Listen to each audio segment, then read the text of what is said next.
বন্ধুরা, centre for natural resource এই office থেকে একটি চাকরির সার্কুলার এসেছে। সার্কুলারটা আমার ভালো লাগছে, দ্যাটস ওয়াই আমি ভাবলাম যে আপনাদের সাথে শেয়ার করি। হয়তো বা পাবেন কি পাবেন না তার কোনো নিশ্চয়তা নেই, চাকরি পাবেন কি পাবেন না তার কিন্তু কোনো নিশ্চয়তা নেই, উত্থান পতন মানুষের জীবনে থাকে। তারপরেও চলেন চাকরি সার্কুলারটা দেখি। সার্কুলারটা দেখার পর হয়তো বা আপনি অ্যাপ্লাই করবেন, অ্যাপ্লাই করার পর চাকরি হয়ে যাবে, আপনার জীবনটা চেঞ্জ হয়ে যাবে। চলেন দেখি সার্কুলারটার কি অবস্থা। সার্কুলারটা অ্যাকচুয়ালি কি আছে, সেন্টার ফর ন্যাচারাল রিসোর্স এই অফিস থেকে সার্কুলারটা এসেছে। চলেন দেখি সার্কুলারটা।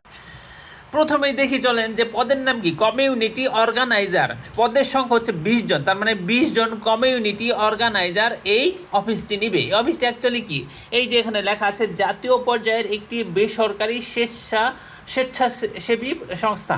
ওকে, সংস্থার ক্ষুদ্র ঋণ কর্মসূচির জন্য নিম্নলিখিত পদে দরখাস্ত আহ্বান করা যাচ্ছে। ওকে, বেশ ভালো। তাহলে পদের নাম হচ্ছে কমিউনিটি অর্গানাইজার, 20,000 টাকা স্যালারি, 20,000 টাকা স্যালারি। ওকে, এটা স্থায়ীকরণের, এটা শিক্ষানবিশকালে 20,000 টাকা স্যালারি, স্থায়ীকরণের পর 24,625 টাকা হবে স্যালারি। ওকে, এখন দেখা যাক যে পরবর্তী অংশে কি লেখা আছে, যে উক্ত পদের ক্ষেত্রে শিক্ষানবিশকাল হবে 6 মাস। তার মানে 6 মাস যে আপনি 20,000 টাকা করে পাবেন, সেই 20,000 টাকা করে 6 মাস পাওয়ার পর আপনার চাকরিটি স্থায়ীকরণ হবে, তখন আপনি কন্টিনিউয়াসলি 24,625 টাকা করে পেতে থাকবেন।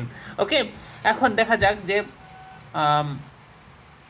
অন্যান্য তথ্যগুলো কীরকম আছে, কেমন যে অ্যাপ্লিকেশন কীভাবে সাবমিট করতে হবে, কীভাবে চাকরি বাকরি দিবে এটা, সেটা সম্পর্কে কিছু বলা আছে কিনা একটু চলেন দেখি। যে আগ্রহী প্রার্থীদের আবেদনপত্র সহ পূর্ণাঙ্গ জীবন বৃত্তান্ত, 2 জন বিশিষ্ট ব্যক্তির রেফারেন্স উল্লেখ সহ, রেফারেন্স লাগবে আবার। আচ্ছা, এটা কিন্তু উল্লেখ থাকেই, তারপরে যদি রেফারেন্স আপনার না থাকলেও কিন্তু চাকরিটা আপনি পেতে পারেন। সো অ্যাপ্লিকেশন করার ক্ষেত্রে কিন্তু আপনি পিছুয়া হয়ে অ্যাপ্লিকেশন করেন, সদ্য তোলা 2 কপি পিপি সাইজ ছবি, মোবাইল নাম্বার হ্যান্ডেন হবে যাবে।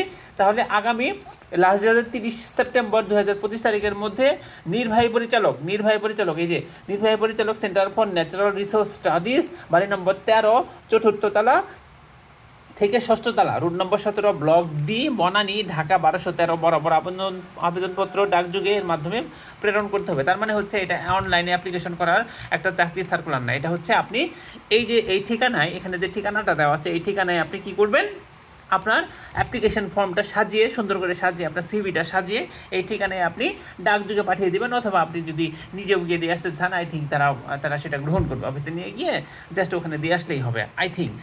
যদি এখানে লিখছে যে ডাকযোগের মাধ্যমে পাঠাতে হবে, তারপরেও সমস্যা নেই। উক্ত পদের জন্য বাইসাইকেল চালানো জানতে হবে, খামের উপর অবশ্যই বাইসাইকেল।